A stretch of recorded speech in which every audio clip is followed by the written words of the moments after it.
Muy bien, muy bien. Les damos la más cordial bienvenida al seminario sobre el burnout autista en adultos, señales tempranas y apoyos clínicos concretos. Agradecemos su presencia y les invitamos a seguirnos en Instagram y Facebook para estar al tanto de los próximos seminarios. Saludamos a nuestros amigos y amigas de Chile, Colombia, México y también Uruguay, Estados Unidos, así que todos y todas más que bienvenidos y bienvenidas. La docente de la jornada de hoy es Carolina Muñoz Olivares. Ella es terapeuta ocupacional, cursando el magíster en acompañamiento interdisciplinario en personas autistas. Es especialista en autismo en población adulta, docente en ADIPA y en Fundación FLEDNI. Es cofundadora del Centro Mentes Divergentes, activista autista y creadora de contenido en Mujer Neurodivergente. Además es autora del libro Soy Neurodivergente, una guía para comprender. Es un tremendo honor tenerla junto a nosotros. Así que echa la bienvenida y la presentación. Es toda suya la clase, estimada. Muchas gracias, Rodrigo. Voy a compartir pantalla, así que también necesito que me avisen cuando se vea. Ya se ve, ¿cierto? Se ve súper Ya, bien. ya se ve. Así que bueno, yo igual, buenas tardes, es un gusto estar aquí compartiendo con ustedes. Aunque Rodrigo ya me haya presentado, yo me voy a presentar brevemente. Mi nombre es Carolina Muñoz Olivares, terapeuta ocupacional, especialista en neurodivergencia en adultos. Soy escritora del libro Soy Neurodivergente, una guía para comprender, y me dedico principalmente a la evaluación, el acompañamiento y la intervención de neurodivergencias en la adultez. Hoy estamos en este seminario de Burnout Autista en adultos, señales tempranas y apoyos clínicos concretos. Para que la clase sea lo más fluida posible, vamos a responder las preguntas al final.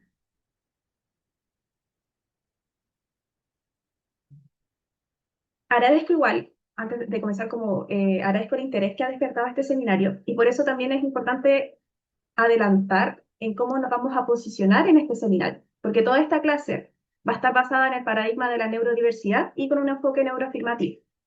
Les cuento brevemente de qué tratan y por qué es importante que se comience con esto. Para entender algunos conceptos de este mismo seminario, por ejemplo, el tema de la neurodiversidad.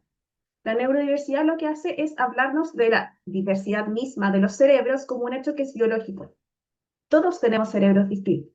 ¿Ya? Y esa diversidad de cerebros va a abarcar cerebros neurotípicos y cerebros neurodivergentes. Entonces, por una parte, tenemos las personas neurotípicas, cuyo funcionamiento cerebral es el convencional o el de la mayoría de las personas.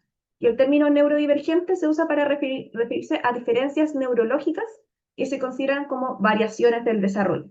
¿Ya? Es un funcionamiento cerebral que se considera atípico. Estas diferencias impactan en cómo una persona piensa, aprende, procesa la información, se comunica e interactúa socialmente. Y dentro de esta parte estarían las personas autistas. Y entonces, neurotípico más neurodivergente es lo que hace la neurodiversidad, porque todos somos neurodiversos, pero no todos somos neurodivergentes. Desde que se empezó a acuñar el término de neurodivergencia, se ha experimentado varios cambios, como se ve acá en la diapositiva con este paraguas. En un inicio, incluso se hablaba de que se podía catalogar como neurodivergentes solo autistas como de alto funcionamiento, pero ya con el tiempo, y aparte de que esa palabra ya no se utiliza al día de hoy, en la actualidad hay algunas personas que solo consideran como neurodivergencias algunas condiciones desde el nacimiento, que podría ser el espectro autista, el TDAH, dislexia, dispraxia, entre otros, pero también hay otras personas que consideran neurodivergentes el trastorno de ansiedad generalizada, el trastorno límite de personalidad, etcétera. Acá la respuesta, porque siempre aparece en varios seminarios, es que el paradigma de la neurodiversidad no está basado en un autor que dice esto se denomina de esta forma y se denomina de la otra, sino que esto es un conjunto de miradas sobre cómo uno debería percibir lo que es la diferencia neurológica. Acá en el paradigma nos dice que esto es neurodivergencia y se consideran estas condiciones y estas no, sino que ustedes son libres de ver lo que les haga más sentido, ¿ya? Por ahora, como no nos vamos a ir al tema como del debate de qué es lo que se considera neurodivergencia y no, solo se los dejo como para que ustedes sepan. Eh, Al menos bajo este seminario vamos a hablar del autismo como neurodivergencia. La neurodiversidad, ¿qué hace? ¿Y por qué es importante que la nombremos? Hace que se vea el autismo como una parte de la identidad. Ya, realza las diferencias como potenciales fortalezas, el abordaje de las dificultades desde una mirada mucho más respetuosa. Y así también promueve el orgullo autista como aceptación de la identidad y pone énfasis en escuchar a las personas autistas. Es por eso que el autismo desde este paradigma nos explica como de una forma mucho más amable, mucho más amena, que el autismo es una forma diferente en la que el cerebro procesa las cosas y es una expresión total de la diversidad neurológica en vez de una patología. El enfoque neuroafirmativo lo que hace acá es complementarlo, porque nos dice que las formas distintas de pensar, de sentir, de percibir el mundo no son errores. Las personas neurodivergentes no están rotas ni necesitan ser corregidas, sino comprendidas, respetadas, acompañadas desde lo que son y no desde lo que se piensa que debieron ser. No busca corregir conductas, sino que es más la comprensión y el acompañar respetuosamente. Es dejar de ver el autismo como déficits que se tienen que reparar y empezar a verlo como diferencias que requieren ajustes del entorno y no ajustes a la persona. Y eso incluye una práctica sin metas capacitistas ni pensadas como en el ideal neurotípico.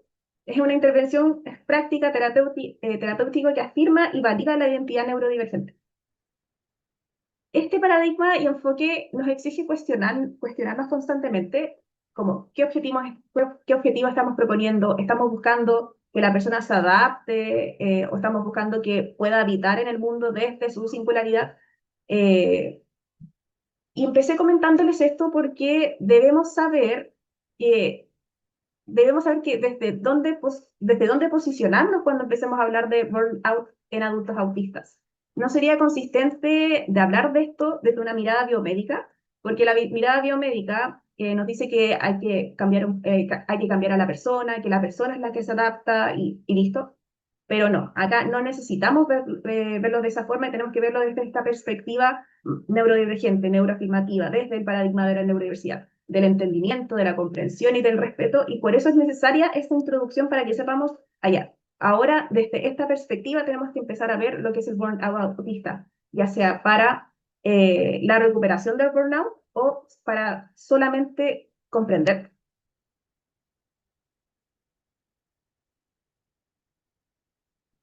En esta parte, vamos a seguir brevemente con una introducción, porque me imagino que quienes ya están acá saben, pero deben haber personas que quizás no mucho. Por eso vamos a hablar un poco del autismo a grandes rasgos. Así que me gustaría preguntarles a quienes son profesionales del área de salud mental. Durante su formación profesional, ¿en algún momento se habló de autismo en adultos?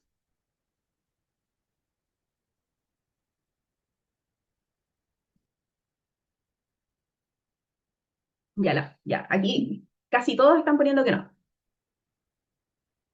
Eso, después voy a empezar con las preguntas, o sea, para que se pueda conversar con vos por si acaso.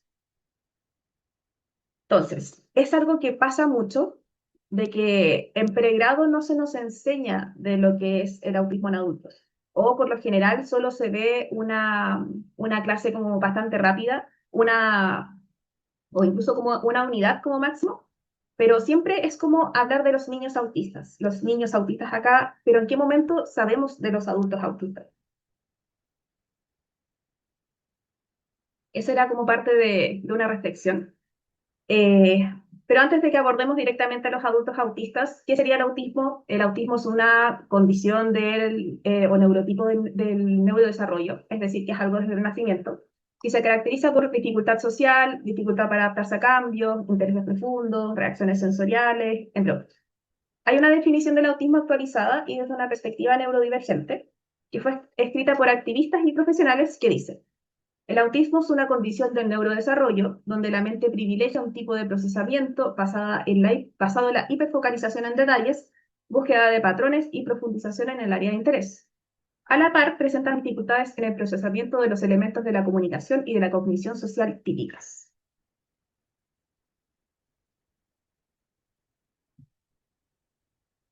Esa es como la definición de lo que sería el autismo. Comúnmente también vemos que el espectro autista se representa mucho como con una línea, como de leve, moderado, severo, casi como si fuese del más o menos autista. Pero esa idea no estaría bien porque simplifica lo que es profundamente diverso.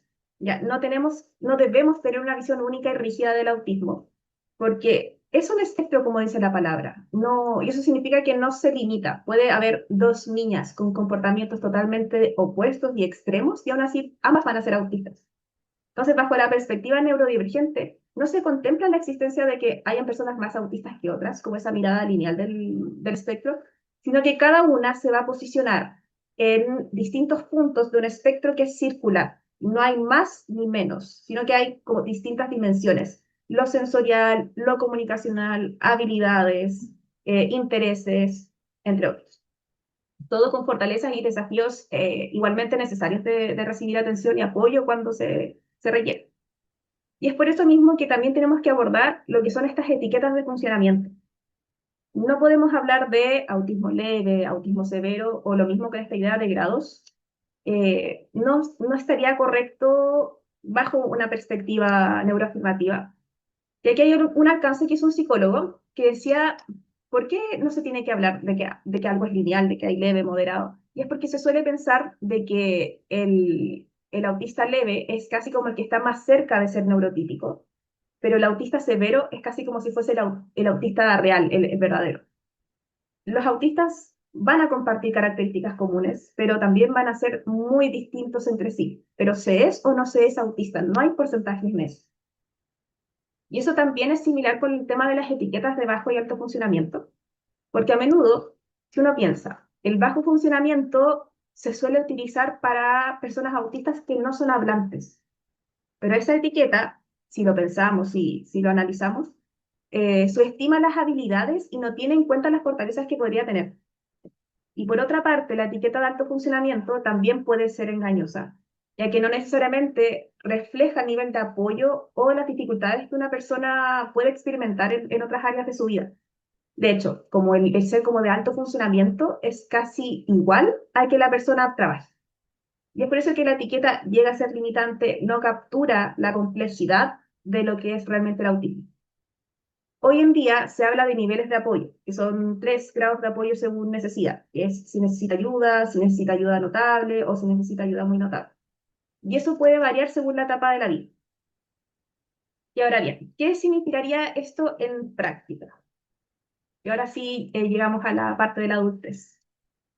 Significa que cuando hablamos de adultos autistas, estamos hablando de una heterogeneidad profunda. ¿Ya? No hay un autista típico. Hay múltiples formas de vivir el autismo.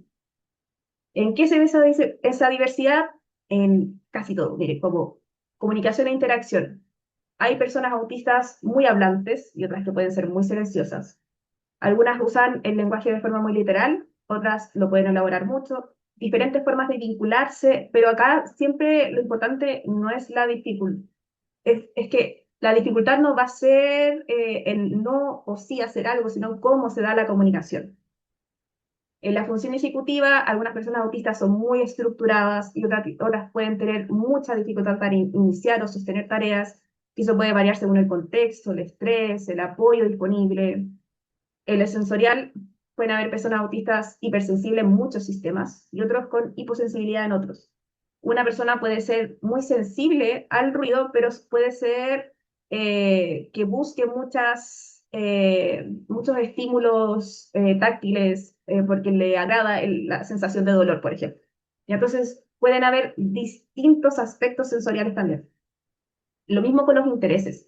Intereses intensos que pueden ser muy visibles, otros que pueden ser más internos, otros que pueden ser socialmente adaptados o aceptados o no, pero todos igual de profundos. En regulación emocional pueden haber personas que son muy contenidas, otras más expresivas. Nada es más autista que lo otro. ¿Ya? Entonces, esto es lo que quiero decir. Dos adultos autistas pueden parecer completamente opuestos y aún así estar en el mismo espectro. Esa diversidad es lo real. Pero acá es como cuando entraría este otro problema, que es cuando hablamos de esa diversidad es lo que puede invisibilizar a muchas personas. Porque si creces como una persona autista que no se ve como la sociedad espera que es una persona autista, porque eres hablante, porque tu autismo se ve como internalizado, porque camuflaste muy bien, o simplemente porque eres mujer, los profesionales, las familias, los educadores, posiblemente nunca lo notaron. Y eso es lo que genera los diagnósticos tardíos. No es que no haya sido autista y que no hayan habido señales, es que la diversidad del autismo ha sido tan invisibilizada que solo existe como este imaginario colectivo de lo que se espera ver que es un autista, que es como un niño callado, poco empático, muy inteligente, como este genio que uno se imagina inmediatamente a Sheldon Cooper, a Sam the Typical, Doctor Milagro, entre otros. No se espera a una niña que habla con todo el mundo, no se espera a una mujer trabajadora, no se espera a un hombre que sea hablador y extrovertido, porque no es lo que uno espera del estereotipo, porque uno está acostumbrado a que así nos enseñaron que eran las personas autistas. Entonces, cuando vemos a alguien distinto es como, pero esa persona no parece autista. Y acá es como cuando uno puede devolver como con una pregunta de, ¿y entonces cómo debería verse una persona autista? No hay rasgos físicos que uno asocie con el autismo. Y eso, el diagnóstico tardío tiene muchas consecuencias, pérdida de oportunidades, menor acceso a apoyo, impacto en decisiones de la vida, baja autoestima acumulada durante muchos años. Durante años el autismo como se vio como algo exclusivamente infantil, eh, esto hizo que se invisibilizaran en generaciones enteras que crecieron sin respuestas, que crecieron sin apoyos y sin entender que su forma de experimentar el mundo estaba bien. Hablar de autismo en la adultez es reconocer una deuda histórica.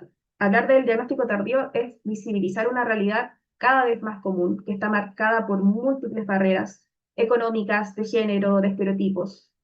Eh, Finalmente, el ser diagnosticado en la adultez provoca muchas cosas como decíamos, pérdida de oportunidades de autoconocimiento, baja autoestima, dificultades en el funcionamiento, mayor riesgo de co-ocurrencias, porque si alguien constantemente está pensando de que hay algo mal en él, que sabe que no encaja con las demás personas, eso va a debilitar efectivamente el autoestima y va a generar mayor riesgo de depresión, de ansiedad, ansiedad social, entre otros. ¿Qué impacto genera el ser diagnosticado de la adultez? ¿Qué pasa en la vida de la persona? Pueden pasar muchas cosas. Puede aparecer enojo, puede aparecer mucha tristeza, confusión, rabia. Pueden haber muchas emociones.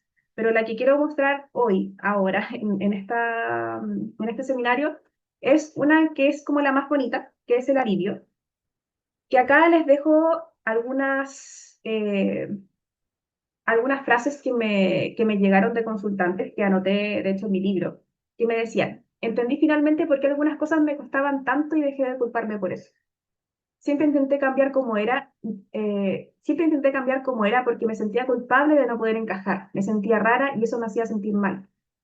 No entendía qué me pasaba, por qué no podía solamente intentarlo y ser funcional. Había algo que lo limitaba y no sabía qué era, y por eso estuve años castigándome, hasta que supe que era autista y cambió toda mi visión sobre mí. Hay muchas formas en las que uno puede enfrentar un diagnóstico tardío.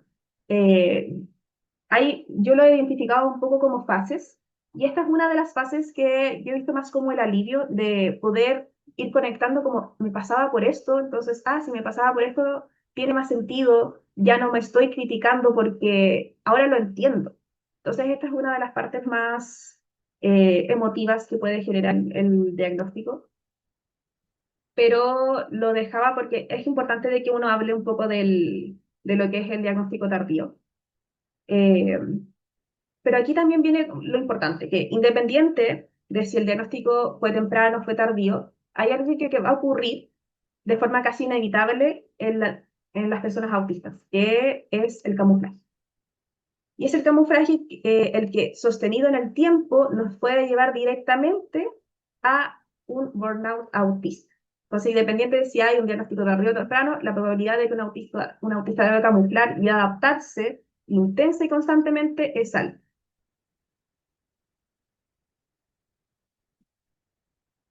¿Qué es el camuflaje? El camuflaje es lo que hacen, bueno, el camuflaje es algo que todas las personas pueden hacer, sean o no sean autistas. Es decir, adaptar su comportamiento dependiendo de las personas y el contexto en el que se encuentren. Pero las personas autistas neurodivergentes lo suelen hacer mucho más y de una forma más específica. No es lo mismo adaptar tu comportamiento para parecer más extrovertido en una reunión laboral a cambiar tu comportamiento porque estás pensando que tienes que mirar a los ojos, tienes que mover las manos de esta forma, tienes que hablar de ciertos temas. Entonces, claro, el camuflaje social es algo que todas las personas pueden, todas las personas lo realizan, pero es distinto la forma en la que lo va a realizar una persona neurodivergente y mucho más una persona autista. El camuflaje lo hacen las personas autistas como para pasar por neurotípicas en contextos donde no se sienten seguros, donde no hay comprensión, es minimizar o intentar como ocultar el autismo, ocultar las conductas autorregulatorias, forzar el contacto visual, adaptar el lenguaje, es sostener como un personaje de forma constante. No suele ser una lección consciente, es más como una estrategia de supervivencia. Y sucede porque en entornos no adaptados, no neuroafirmativos, la única forma que encuentra la persona de funcionar es ocultando su verdadera forma de ser. Y ya, cuando eso sucede durante tantos años, toda la infancia, imagínense toda la adolescencia, la vida adulta, se acumula algo. Y eso vamos a llamarlo como la sobrecarga acumulativa.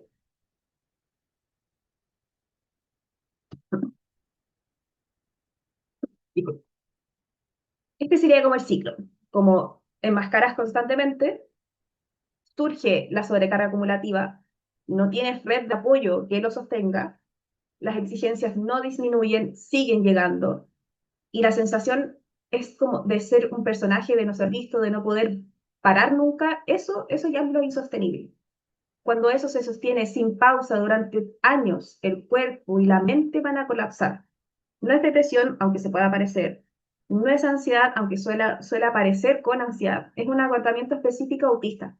Pérdida de habilidades, niebla mental, disminución de tolerancia sensorial, sistema nervioso sobrepasado, entre otros. Está esta sensación constante de ¿por qué no puedo ponerle pausa a la vida? ¿Por qué no puedo hacer de que todo esté sin nuevas cosas en un momento? Como por darles un ejemplo. Sentir de que necesito que mi bandeja de entrada del correo esté completamente vacía, que nadie me contacte en muchos días porque necesito solo paz. No necesito ningún estímulo, nada nuevo. No quiero responder, no quiero hacer esto, no quiero hacer lo otro. ¿Cómo más podemos ver, como ya de forma clínica, el burnout? Les dejé acá en la lámina un paper, por si quieren leer al respecto. La definición clínica no es simplemente estar cansada, no es equivalente tampoco al burnout laboral típico, porque en el burnout autista suele haber esta pérdida de habilidades o de funcionamiento que antes sí estaba disponible. Está esta menor tolerancia a los estímulos y un agotamiento que no se resuelve solo con una noche de sueño o un fin de semana libre. Suele describirse con tres núcleos principales: el agotamiento crónico físico, mental y emocional, pérdida de habilidades en áreas como el autocuidado, comunicación, función ejecutiva o la tolerancia a las tareas cotidianas, y aumento de la sensibilidad sensorial y de la reactividad al entorno, con más sobrecarga ante las luces, ruidos, texturas, olores, la interacción social. Tenemos que saber diferenciarlo de lo que es más fácil que se confunda, como podría ser, como podría ser la depresión, el MELT o el shutdown, o con el mismo burnout pero laboral, que puede pasar en cualquier persona neurotípica, neurodivergente, etc. La diferencia principal entre todo esto es el patrón, el gatillante y lo que puede ayudar a recuperarse. Por ejemplo, el burnout autista suele aparecer tras una sobrecarga, como habíamos dicho, como sostenida durante mucho tiempo. Masking, exigencias sensoriales, pérdida de recursos. En cambio, la depresión se caracteriza más por un ánimo bajo o una anedonia persistente. El burnout laboral es por agotamiento centrado principalmente en el trabajo.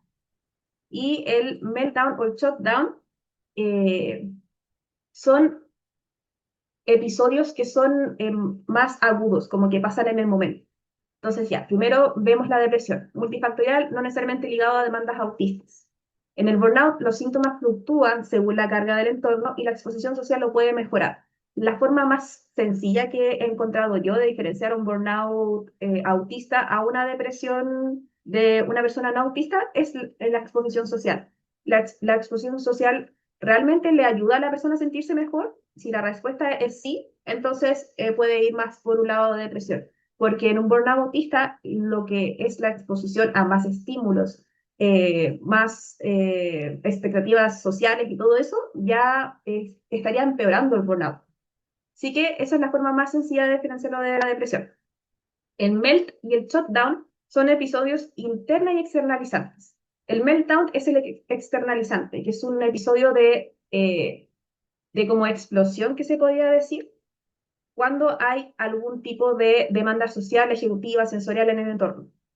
La diferencia con el burnout es la duración. Todo esto suele ser como episodios, momentos en los que la persona puede perder el control y puede reaccionar con golpes, con gritos, con cosas como, dice la palabra como meltdown, como de sacar, como la explosión.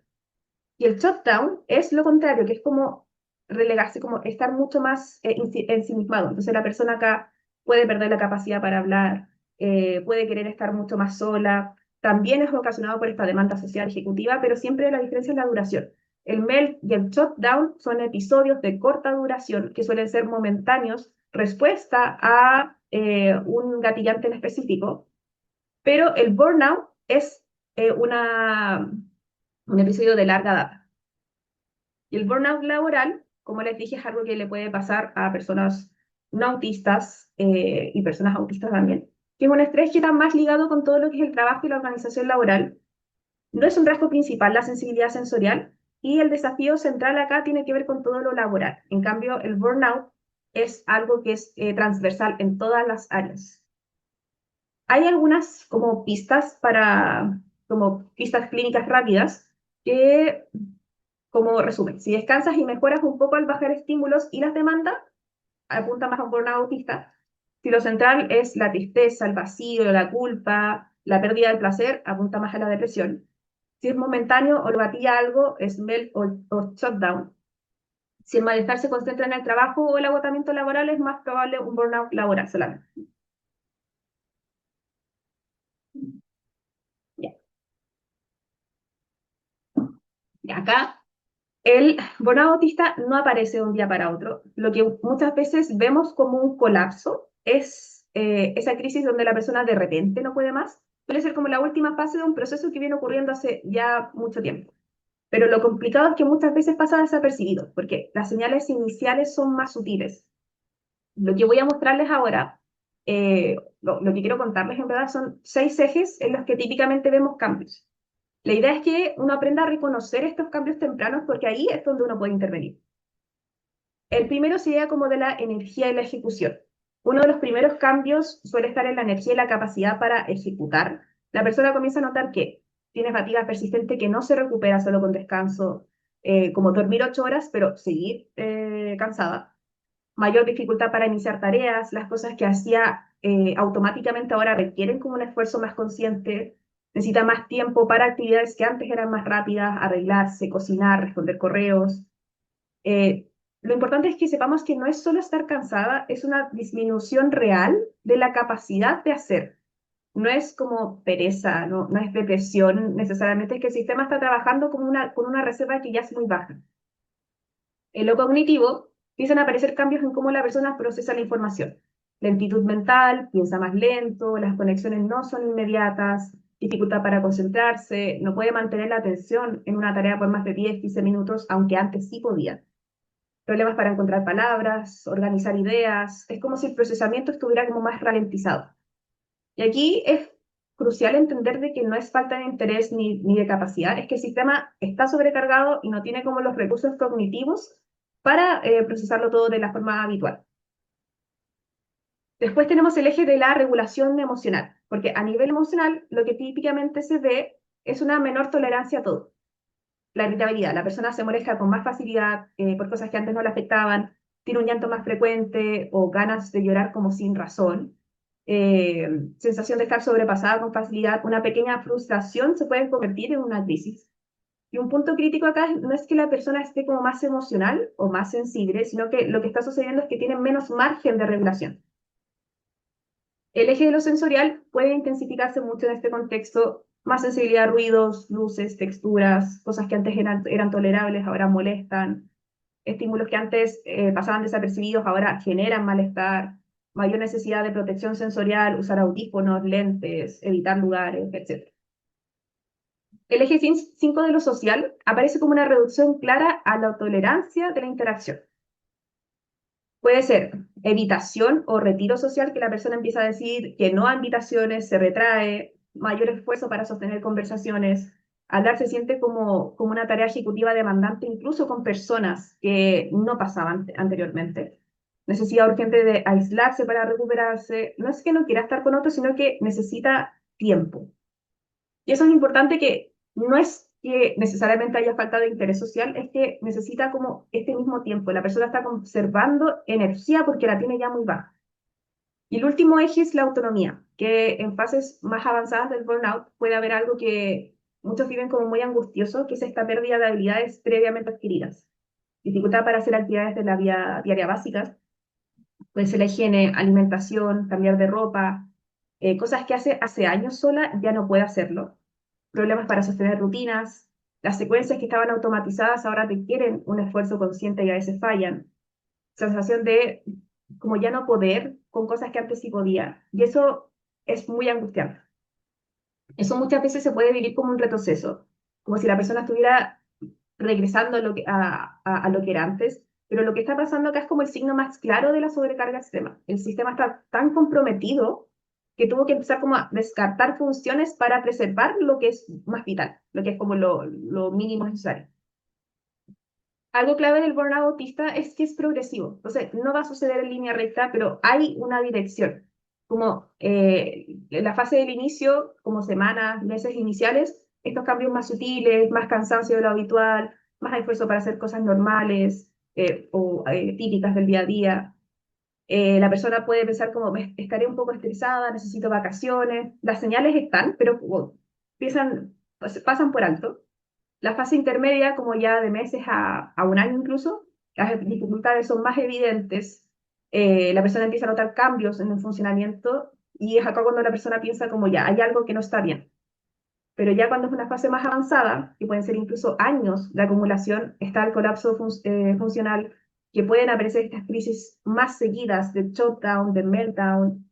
eh, Aquí ya el proceso llevaría mucho tiempo ocurriendo ya. Entonces, cuando vemos el colapso, el proceso ya lleva mucho tiempo. La crisis, finalmente, es como solo la punta del iceberg, por así decirlo. El problema central también es que muchas de estas señales iniciales se empiezan como a normalizar o se minimizan tanto por la persona como el entorno, porque la persona puede decir, bueno, estoy cansada, pero todos lo estamos. O el entorno dice como, todos estamos estresados. Y eso hace de que recién se consulte cuando hay un desgaste ya mucho mayor, cuando ya no hay recuperación, sino una intervención como mucho más seria. Por eso es importante que aprendamos a ver estas señales temprano, porque el burnout es prevenible si se intervienen en fases iniciales, pero es más difícil de revertir si esperamos al colapso. Entonces, la pregunta más importante del seminario es como, ¿qué se hace ahora? Como si ya la persona está en burnout. ¿Qué se tiene que hacer? Primero, pausa. Como lo más importante es parar. Si solamente eso es lo que pide el burnout, como necesito un tiempo para descansar, entonces pausa, dejar de pensar, dejar de todo. Bajar demandas, priorizar un descanso profundo, reducir al mínimo el enmascaramiento y desde ahí recién pensar en cambios estructurales. Si puede reducir o pausar actividades exigentes, trabajos, compromisos sociales, proyectos extra, el burnout autista mejora cuando bajan de forma real las demandas y no solo organizándose mejor. También, bueno, no buscar soluciones de momento, darse permiso para simplemente rendir menos, ¿ya? Como ese permiso interno que uno dice como, yo ahora estoy sobrepasado, necesito tiempo, No necesito fuerza de voluntad, necesito tiempo. Entonces, darse ese permiso. También es necesario de que se bloqueen tiempos de descanso durante el día, que se permita dormir más, siestas cortas, estar en silencio, no responder mensajes si es que no se quiere. Y ya después uno empieza a pensar ya en los apoyos clínicos. ¿Qué apoyos clínicos tenemos? Tenemos ajustes de las demandas. En los ajustes de las demandas, si puedes, reduce o pausa actividades exigentes. Bloquea tiempos de descanso durante el día, lo que les había dicho, dormir más, tener siestas, momentos de silencio y soledad, permitirse no hacer nada, priorización de demandas. Acá tiene que ver también con qué es lo que yo realmente estoy viendo, que es como este típico cuadro que uno hace como esto es lo urgente, esto es lo importante y así. Entonces, ir viendo cuál es lo que realmente lo que es prioritario, urgente que hay que hacer en ese momento, sino dejarlo para después y así. En cuanto al autocuidado, acá es dedicar tiempo a intereses especiales o actividades que resulten más como placenteras y reguladoras, incluso aunque el resto la pueda ver así como poco productivas. Mantener lo básico del autocuidado alcanzable, comer algo sencillo pero suficiente, hidratarse, moverse un poco si ayuda a regular, pedir ayuda también. No tiene nada de malo solicitar ayuda si es que la necesitan en ese momento. Conectar con la comunidad, puede ser comunidad autista o comunidad neurodivergente. Esto yo les había dicho igual de que como el hecho de recurrir a cosas sociales puede empeorar un burnout, pero si la persona siente que con eso se va a sentir mejor cuando está en una misma comunidad que no le va a invalidar claramente y que va a entender desde dónde viene el burnout, puede que eso sí le genere un apoyo y siempre viendo como cuáles son los niveles de, de burnout que está presentando. En apoyo y seguridad, acá ya nos vamos como a un tema más clínico, como si tiene terapeuta, que se nombre que existe el burnout autista, pedir de que se adapten los objetivos de momento, como menos exposición, que se valide más, que haya más trabajo en los límites, en el ritmo, en el entorno laboral académico, cuando sea posible, porque yo sé que esto puede ser más complejo, considerando de que no todos estamos en un entorno laboral que sea ideal o incluso un entorno educativo. Si se puede pedir ajustes, sería lo ideal. Menos reuniones, ojalá poder trabajar más en modo teletrabajo, cambios en la luz, plazos más realistas, poder introducir estrategias sensoriales en el mismo entorno. Si aparecen ya las ideas autolesivas, una desregulación más intensa, sensación de no poder más, es momento de pedir ayuda más urgente, la red de apoyo más cercana, servicios de salud mental, líneas de crisis, entre otros. Y una de las partes más importantes de este seminario es la protección de energía. Esta es una de las cosas que son que más ayudan en el burnout, que es crear un entorno sensorial lo más amable posible, con luz tenue, menos ruido, menos pantallas, usar audífonos, lentes, como mantas de peso si es que ayuda, reducir la exposición social al mínimo, el descanso social como la soledad elegida, menos videollamadas, como menos esta charla social superficial, puede ayudar muchísimo. Eh, Permitir dejar de enmascarar con personas seguras, no tener la sensación de tengo que hablar porque estoy con esta persona, no tener que estar pensando en cada momento en qué movimiento estoy haciendo, poder autorregularse de la forma que más le acomode, usar apoyos comunicativos o decir como no puedo hablar ahora y ni siquiera sea necesario como hacerlo verbal. La idea de la protección de la energía es estar en un entorno en el que te sientas cómodo, analizar tus propias necesidades sensoriales. Estoy en este lugar, entonces, si yo ya siento que estoy muy agotada, ¿qué cosas de mi entorno puedo ir cambiando? Yo personalmente siento que a mí me ayuda mucho estar con una manta muy suave, enrollada. También me gusta la sensación de escuchar música mucho más tranquila. Entonces, sensorialmente ir adaptando mi espacio para poder darme un tiempo en el que yo estoy permitiendo descansar, pero descansando en todos los aspectos, aspecto sensorial, aspecto emocional. todo. Entonces, no es lo mismo estar descansando en un lugar donde estás sintiendo que las sábanas son molestas o estás sintiendo que una ropa tiene una etiqueta. Entonces, si estamos modificando pequeñas partes de tu día a día para analizar tus necesidades sensoriales, como ya, esto lo puede hacer mucho mejor.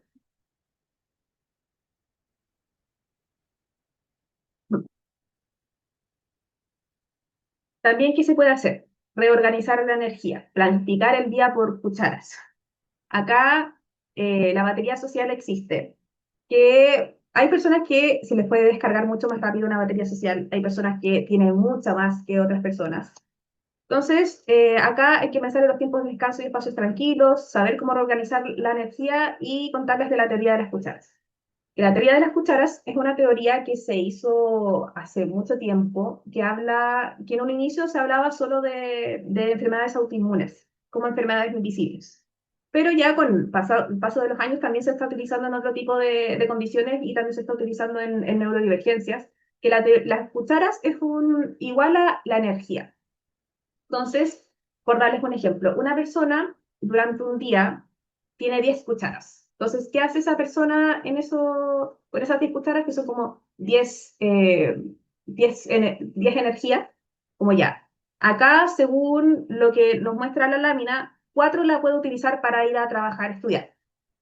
Ya, entonces después, ya uno para salir de la cama, que es lo primero que tiene que hacer, otra para vestirse, otra para tomar los remedios, otra para lavarse los dientes. Entonces, después va a trabajar, estudiar, se queda solamente con 2. Entonces, ¿qué hace con eso? O sea, como ya puede revisar las redes sociales y ahí queda sin nada de energía durante todo el día. Lo que nos hace esta teoría es como replantearnos cuánta energía nos toma las cosas en comparación con otras personas. Hay personas que no sé, les puede tomar 4 cucharas ducharse porque tiene mucha sensibilidad sensorial, y otras personas que les agrada tanto lo que es ducharse que puede que les tome solamente una. Todas las personas tienen energías distintas y lo ideal en esta parte es que la persona que está en burnout vaya analizando qué es lo que le está tomando más, lo que le agota más del día. Uno también lo puede hacer consigo mismo. Yo, por ejemplo, sé que salir de la cama para mí es como, no sé, las 4 cucharas de inmediato, porque yo soy una persona más nocturna, por ejemplo. ¿Ya? A mí me gusta ducharme, así que serían como menos cucharas y así. Entonces, la idea de la teoría de las cucharas es pensar de que esta cucharita es lo mismo a una energía. Ya si se les hace un poco difícil entender como esa metáfora, véanlo como una batería.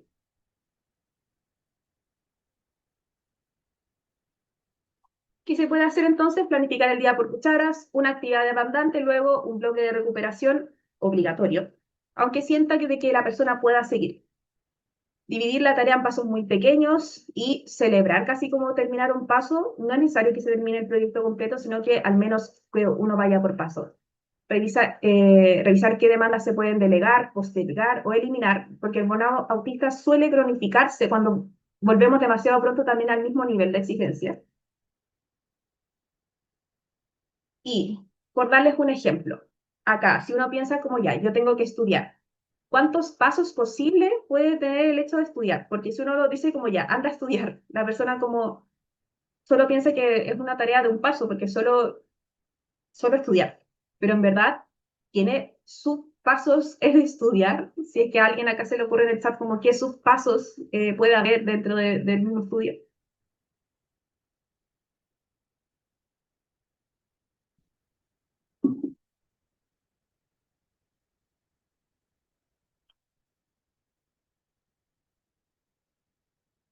Solo si es que se les ocurre a alguien, así como si en el chat quiere, ya, casi, escoger tema, investigarlo, resumirlo, preparar el ambiente, leer, sacar un resumen, planificar, organizar, mentalizarse, ya.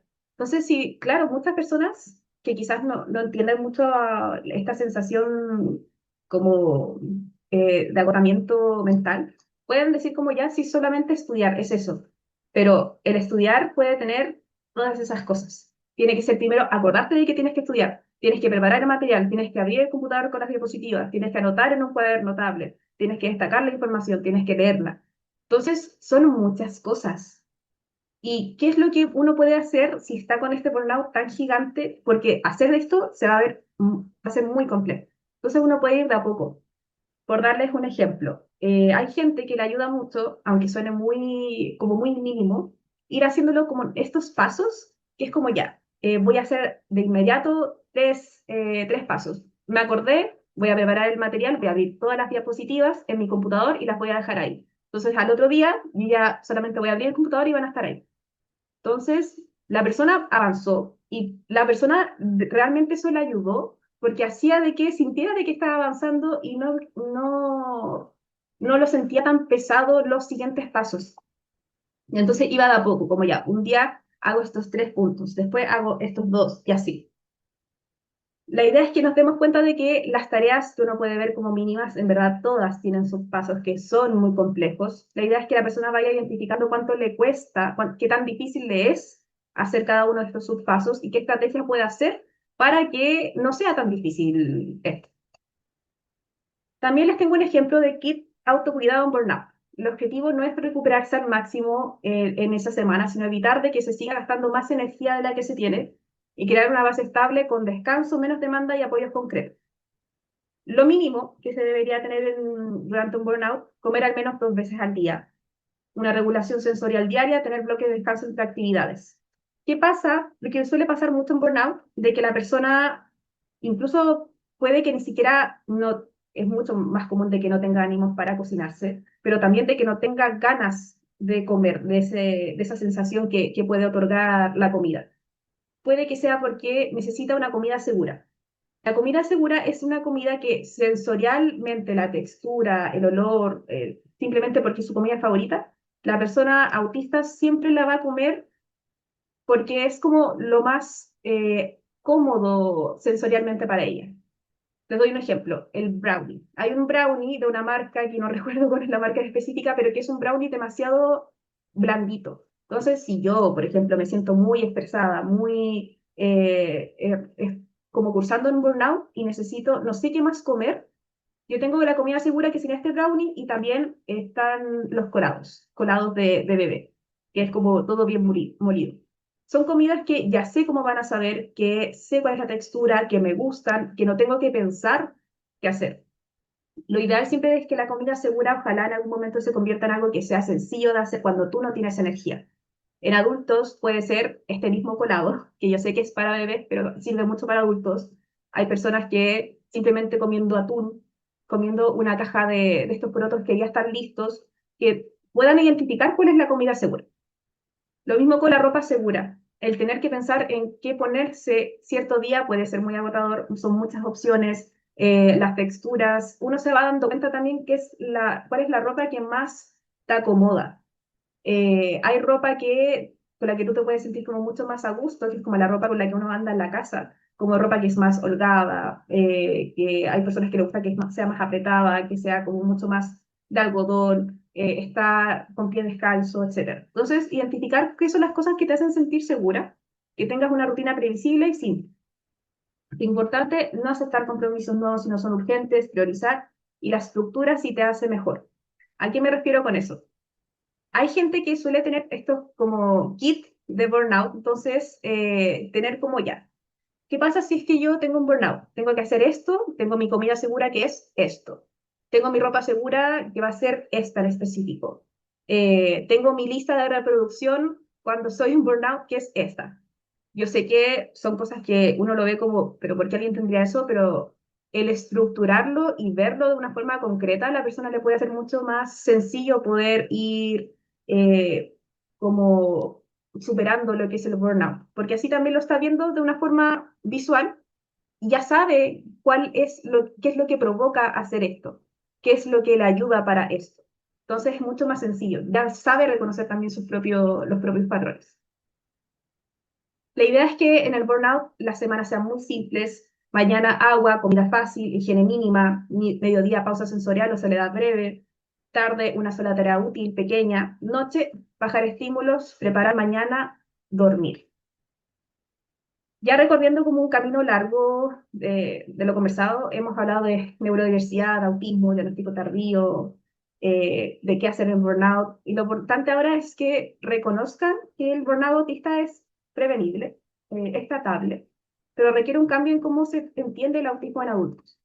no se trata de que la persona se esfuerce más, se trata de que los profesionales también aprendamos a ver estas señales tempranas y actuemos desde una lógica que sea neuroafirmativa, que se ajuste el entorno, que se valide la experiencia, que se reduzcan las demandas y no normalizando.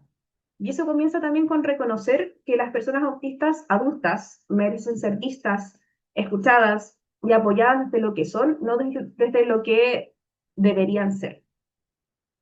Así que los invito a que cuando vean a una persona en sus consultas con síntomas como de fatiga, niebla mental, menos tolerancia a lo sensorial, pregunten como, ¿y si esto fuera como burnout autista? ¿Qué ajustes podría hacer el entorno? ¿Qué demandas podrían reducirse? ¿Dónde puede descansar de verdad? Porque el cambio comienza cuando nosotros también vamos como cambiando la mirada, vamos entendiendo qué es el autismo, cómo se vive.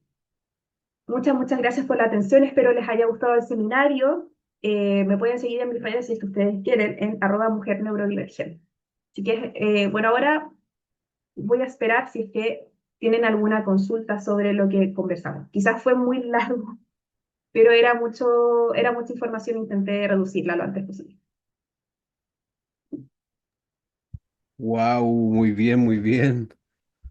Tremendo, genial. Ahí están llegando los aplausos, los corazones virtuales. Genial. Están llegando hartos comentarios. Hermoso, muy bueno, excelente la presentación. Agradecimientos. Vamos a dar el pase entonces al momento de las preguntas. Ya, Ya hay gente y hay personas, ¿cierto? Con la mano levantada, así que les voy a dar la palabra. María RM. Hola, buenas tardes a todos. Muchas gracias, maestra, por la plática. Fue bastante informativa y sobre todo es muy reconfortante ver que hay estudios sobre esto. Sobre todo, soy una persona con diagnóstico del espectro autista. Me diagnosticaron cuando estaba cursando el internado médico y terminando la especialidad, 2 años después de laborar en el mundo laboral normal, comencé con un burnout desde el 2023 hasta la fecha.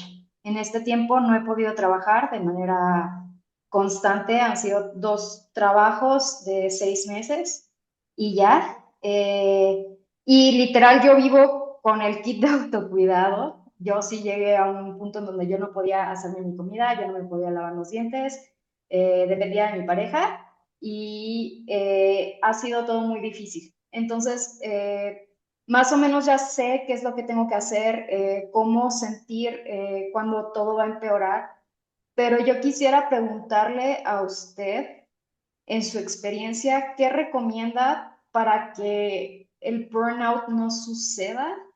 Porque generalmente cuando estás en el espectro siempre te estás obligando a hacer cosas que no son, no van contigo, no fluyen de manera natural, ¿no? Estás acostumbrado a meterle 4x4 todos los días.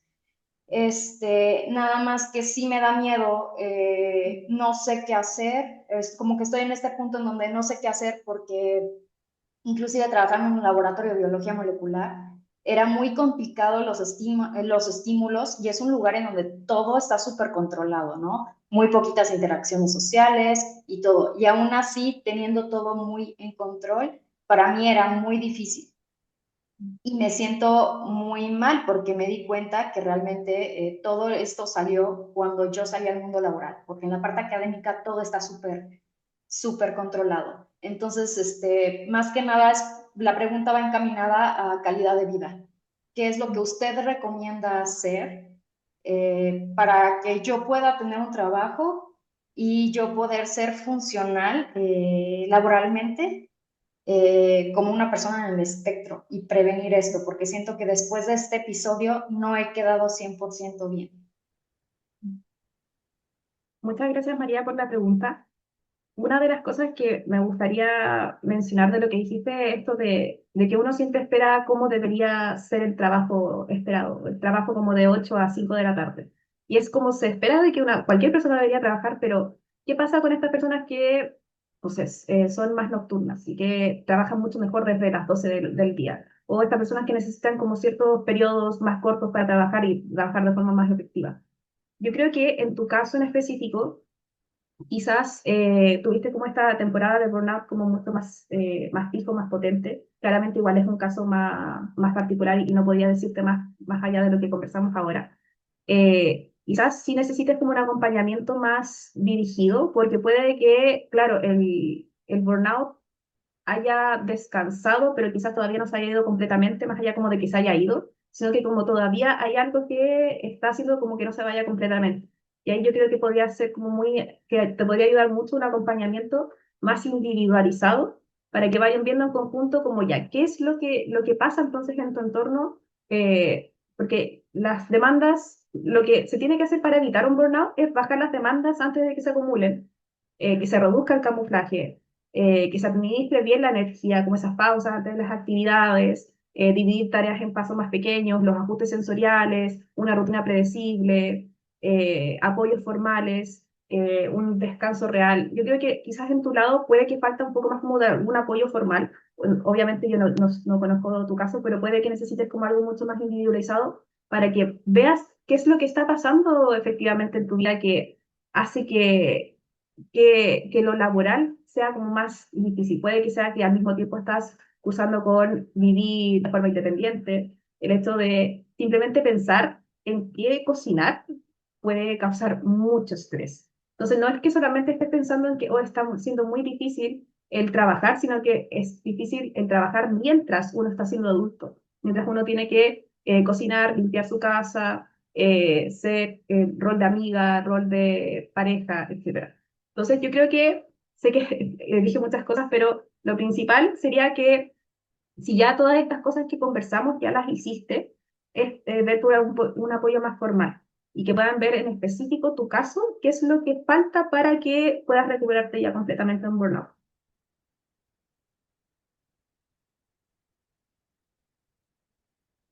Espero se haya entendido. Igual cualquier cosa también está en mi Instagram por si te quieres contactar conmigo. La siguiente persona que me sale aquí la manito levantada es Tamari. Muy bien, le vamos a dar la palabra. Hola, muchas gracias por la presentación, está muy enriquecedora.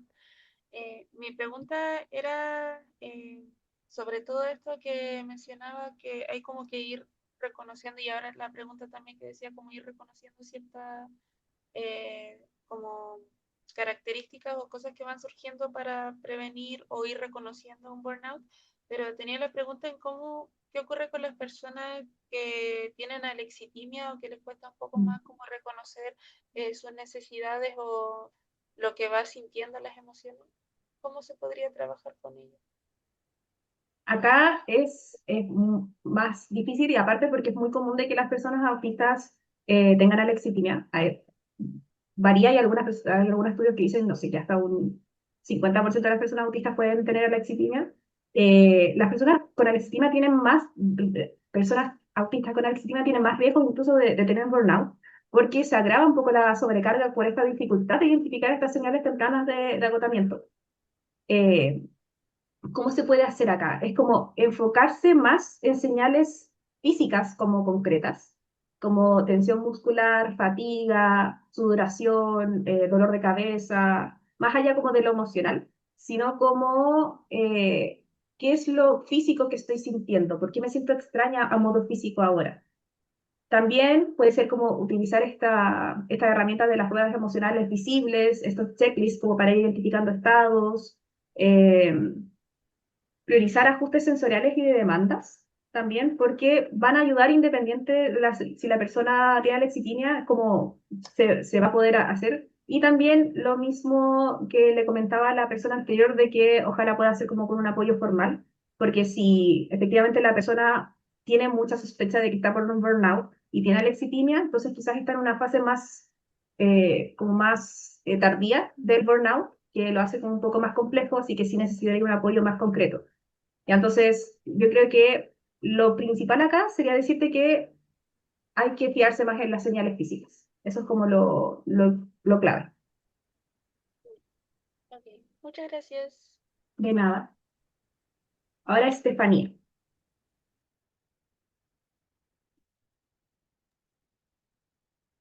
Ahí puede abrir su micrófono. ¿Me escuchan ahí? Sí, ¿Cómo estás? Muchas gracias pues por la charla. Es un tema, la verdad que pues me gusta mucho y en el cual pues también como que me desempeño. Yo soy neuropsicóloga en la educación y mi pregunta va un poco a qué tips o qué me recomiendas para de alguna otra manera poder llegar como a sensibilizar a los docentes cuando tienen estudiantes pues autistas y más con burnout, ya que pues trabajo en una universidad y siento que es un tema que es muy importante, pero que muchas veces no se le da la importancia. Sí, es muy complejo cuando uno habla de entornos educativos, entornos laborales. Eh, Acá algún tip que podría hacer sería como intentar hacer como un símil también con lo que es más conocido, porque es difícil empezar a hablar de burnout autista en alguien que ya es como complejo hablar de autismo como tal. Entonces ya después, primero hablar de autismo, después hablar de autismo en adultos, después hablar de burnout autista, son como temas como bien específicos. Entonces yo acá lo que te podría dar como un tip sería de que se empiece como de a poco a hablar como salud mental, después de cómo se refleja un burnout como tal, cómo pueden ser unas crisis sensoriales, la sensorialidad. En eso le podría dar como más foco para que después se puedan ir ampliando los temas. Hay que tener principal precaución con esto de que ojalá sea como todo un poco más continuo, como más lento, eh, para que así también se vaya entendiendo toda la información. Como es mucha información y es difícil de que se pueda explicar todo en docentes que quizás no tienen la formación tan en específica de autismo, es empezar con salud mental. No es necesario hablar de burnout autista si solamente uno pide como adaptaciones para que la persona esté bien. No sé si se entiende. Ojalá se haya comprendido un poco la idea. Sí, sí, te entiendo. Y como último, quería preguntarte si el burnout puede generar que exista la autolesión o la persona de alguna otra manera se maltrate a sí misma. Sí, totalmente. Es una de las formas que puede pasar, ya sea como una autolesión que tenga como objetivo liberar la tensión, y también está como esta otra perspectiva que pasa con las personas con alexitina también, de poder reflejar de forma física el dolor interno que están sintiendo. Pasa mucho y en muchos momentos eso también se vuelve como una conducta autorregulatoria. Y es ahí cuando uno como profesional se pregunta, ¿qué estoy haciendo acá? Tengo que reducir esta conducta autorregulatoria, pero si la limito, entonces estoy siendo neuroafirmativo porque estoy limitando algo que la persona hace para poder sentirse mejor. Pero acá es como ya, siempre tenemos que pensar en el bien de la persona. En ese caso uno siempre puede ir haciendo como cambio en las conductas de forma más paulatina, como ya la persona necesita el dolor para autorregularse, ¿qué podemos hacer? Como en vez de una autolesión que sea como más dura, más dañina, empezar con algo que sea menos, como pegarle a una almohada, tener una de estas tiras para amarre de pelo, que se pueda hacer así. Ya como ir disminuyendo de a poco la necesidad que tiene la persona de sentir ese dolor. Porque es muy común de que las personas autistas también tengan menor sensación del dolor y que también busquen este tipo de estímulo. Entonces, ¿cómo hacerlo para que la persona se pueda seguir autorregulando, pero sin dañarse? Puede ser con búsquedas paulatinas de otras estrategias que pueden otorgar una sensación similar. Perfecto, muchas gracias. Nena, Laura. Muchas gracias. Bueno, por lo presentado, me gustó mucho. Y mi pregunta es, ¿cómo sería? Bueno, soy psicoterapeuta y soy psicóloga social también.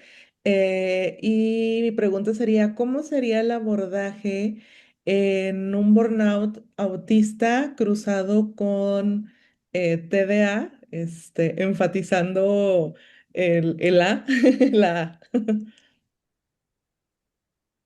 Ahí sería lo que más ocurre en personas autistas con TDAH que están cursando por un burnout, es el tema de las funciones ejecutivas. Eso es lo que suele colapsar mucho. Entonces, primero sería como ya, que reconozcamos que el perfil es mixto, y eso significa de que está este conflicto interno entre necesito rutina pero también necesito novedad del TDAH, entonces ya, eso hace que el burnout se perciba de forma distinta. Entonces, las intervenciones en el burnout pueden ser como más adaptadas, como una rutina flexible, como una estructura que sea predecible, pero con un espacio quizás para la espontaneidad. Eh, Dividir tareas en los pasos más pequeños, como esto para no sobrecargarse, pero con recompensas, que sería como para ayudar en TDAH. Puede ser también regulación sensorial con dopamina, como descansos sensoriales con actividades novedosas que sean placenteras. También puede ser eh, también como temas como de sueños, nutrición prioritarios, porque el TDAH puede como ignorar estas señales corporales. eh, Así que sería como darle más énfasis a eso. Es difícil abordar el burnout en una persona autista con TDAH porque como son este choque de cosas que suelen ser como muy distintas, que necesita uno, pero necesita lo otro. Y así como a grandes rasgos, lo que yo te podría decir sería como ir viendo de que haya un equilibrio entre la necesidad de lo que necesita el burnout, que es la estabilidad, la calma, pero poniéndole un poco de dopamina, que es lo que necesita el TDAH. ¿Ya? Y también con énfasis en las funciones ejecutivas, que son las que estarían como más perjudicadas en este aspecto, y pedir ayuda si es que eso es lo que más está complicando. ¿Ya? Porque hay personas que suelen, o profesionales que suelen pensar de que si una persona autista tiene dificultades, una persona autista TDAH, es solo sus dificultades son por ser autista, pero puede que las dificultades que le esté generando es por ser TDAH. Entonces ahí como también ir dándose cuenta qué es lo que en ese perfil específico la persona le va a ayudar o no le va a ayudar. Así que la última persona, solamente por la hora, porque si no se nos va a hacer muy tarde, que sería Isis. Ya, Isis. Buenas, ¿se me escucha? Sí, escucho súper. Ya. Bueno, mi pregunta va un poco a, más que nada, el cómo se puede abordar el burnout, principalmente cuando hay una familia que es como, eh, ay, se me olvidó la palabra. Eh, ay, Como poco olvidé la palabra, comprensiva. pero sí, como que dicen, no, que es flojo, que es mañoso, que no quiere comer lo que le hago, quiere comer esto nomás, cuando hay una comida segura. O es como, no, si está, es como invalidante a la situación que está viviendo la persona. Principalmente, por ejemplo, adultos que aún viven con sus papás o jóvenes que están entrando en la adultez o de repente personas autistas que están con parejas que también pueden llegar a ser invalidantes porque no entienden. Mm. Entonces, me pregunta más que nada de eso, cómo abordar la situación cuando el hogar, el ambiente en el que está la persona es invalidante. Es uno de los contextos más complejos porque hace que casi como cualquier tipo de avance se pueda sentir como el retroceso. Porque claro, uno puede estar intentando recuperarse, pero si hay algo de tu entorno inmediato que lo está limitando, puede que sea como que no se avance totalmente. El abordaje ya en eso es como más individual, porque el entorno no va a cambiar de forma inmediata y la prioridad va a ser como proteger como a tu propio sistema nervioso mientras se busca como la independencia o una red externa de apoyo. Primero podría ser como la protección inmediata, como minimizar la explicación, no gastar esa energía diciendo como necesito esto, necesito lo otro, tener un microespacio seguro dentro de ese lugar, como los audífonos, mantener la puerta cerrada, horarios fijos como de no molestar, el autocuidado básico, construir una independencia de a poco, una red externa prioritaria, eh, como conectar con la comunidad autista online, profesionales, límites firmes sin justificar. eh, Educar también selectivamente, solo si hay apertura. Acá es difícil porque las dinámicas familiares son súper complejas. Y acá, si es que ojalá existiera la apertura, podría ser la psicoeducación, material breve, terceros creíbles para que un terapeuta o un médico les explique a ellos qué es lo que le pasa a la persona. Y yo creo que eso es una de las cosas que puedo decir porque son entornos muy complejos que uno no puede decir algo en específico porque puede que la familia haga lo contrario y se termine siendo como una rueda infinita de qué es lo que puede pasar y lo que no. Así que lo que te podría decir ahora es como que ojalá exista como una protección inmediata, de que tenga un microespacio al menos seguro, que encuentre red externa, que le pueda apoyar y que ojalá exista alguna posibilidad en que algún tercero o que ellos quieran informarse al respecto para poder educarse sobre lo que es el burnout. Ya. Muchas gracias. De nada. Bueno, así que disculpen por dejar las manitos levantadas solo porque se está haciendo muy, muy tarde. Me pueden escribir igual a mi Instagram. Ya puede que me demore en contestar, pero finalmente voy a terminar haciéndolo. Así que ahí me pueden escribir a cualquier cosa. Doy el pase a Rodrigo para que haga el sorteo. Ya, así que bueno, Muchas igual gracias. agradezco mucho a las personas que estuvieron acá presentes. Espero les haya gustado el seminario y nos vemos para el curso para quienes vayan a participar. Ya, muchas gracias, Rodrigo. Genial a ustedes, pues ya estén llegando los corazones y aplausos virtuales y agradecimiento en el chat también. Fue una muy, muy buena sesión. Y como bien lo dice también Carolina, vamos a dar el pase ahora al sorteo. Ahí están llegando los comentarios de agradecimiento, genial. Fue un tremendo Muchas gusto. gracias. Buenas noches. Chao.